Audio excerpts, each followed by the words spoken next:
নয়তো আমরা আজকের কি মানববন্ধন আমরা প্রয়োজনে থানা ঘেরাও করব। সবার প্রতি আমার সালাম রইল। আমার একটি কথা হলো, মেহেদী শুক্রবারে আমাদের থেকে হারিয়ে গেছে।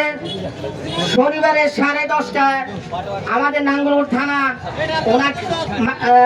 নাঙ্গলকোট থানা ওসি সাহেবের মাধ্যমে আমরা যে মামলাটা করছি, আমরা ওসি সাহেবের থেকে আমাদের নাঙ্গলকোট থানার থেকে ওনারা কি ভূমিকা পালন করলো, 5 দিন পর আমরা যখন লাশ উদ্ধার করি তাও আমাদের মাধ্যমে তারা জানতে পারছে। বাইরে থেকে যে মেহেদী চলে রেখেছে তাও আমাদের মাধ্যমে সিসি ক্যামেরা আমরা এই সন্ধান পাই। আমি ওসি সাহেবকে বলবো, আমাদের আদৌ একজন লোক এরকমই নিখোঁজ আছে। গত কয়েকদিন আগে গুরুডা গ্রামের একটা লোক এরকম হত্যা হয়েছে।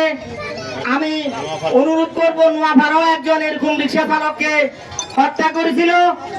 আপনারা গাফিলতি না করে আপনারা জরুরি ভিত্তিতে এই সন্ত্রাসীদেরকে আপনারা তদন্ত গ্রেফতার করে আমাদের মেহেদীকে যারা হত্যা করছে, আমরা আপনাদেরকে অনুরোধ করব অন্তত আগামী 24 ঘন্টার ভিতরে অপরাধীদেরকে আপনারা খুঁজে বের করে দিবেন।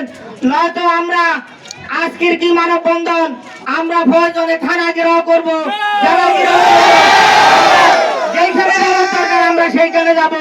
আমরা এরা সুষ্ঠু বিচার চাই।